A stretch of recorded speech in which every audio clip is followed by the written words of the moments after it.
상가주택이나 다가구주택을 전세를 들어갈 때는요, 먹튀하는 건물주를 참 조심해야 되는데요. 다가구주택이나 다세대주택의 특징은 아시죠? 다가구 같은 경우는 건물의 주인이 하나라고 할 수 있으면, 다세대는 각 호실별로 해서 세대별로 해서 등기가 가능한 게 다세대입니다. 다가구주택 같은 경우는 전세 계약을 할 때는요, 선순위 보증금 총액을 분명히 알아야 됩니다. 그러다 보니까 일부러 어떤 건물주 같은 경우는 올 전세를 넣고요, 앞에 근저당권이 있겠죠.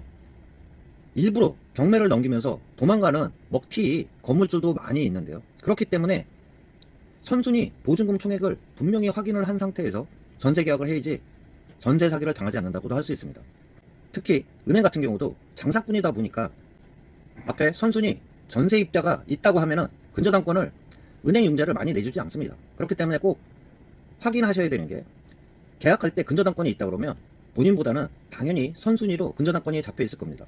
그런 상태에서 건물 전체를 올 전세로 넣고 먹튀하는 건물주들을 특히 조심해야 된다는 그러한 전세 사기 유형에 대해서 좀 말씀드렸습니다.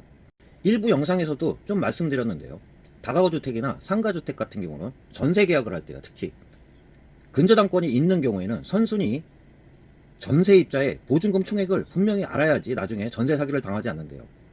전세입자 같은 경우는 순위를 보존하기 위해서는 전입신고와 확정일자를 한 이길서부터 본인들의 순위가 보존되기 때문에, 그렇기 때문에 본인들의 우선순위에 따라 경매가 진행되면 보증금을 반환받을 수 있는데요.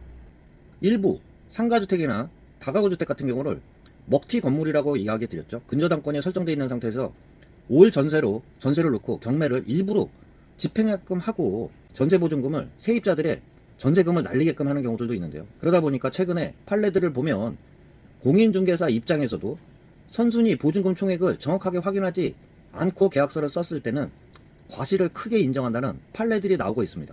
지금 현재 필드에서도요, 선순위 보증금을 확인할 수 있는 게 건물주의 말을 듣고 선순위를 확인할 수밖에 없는데요.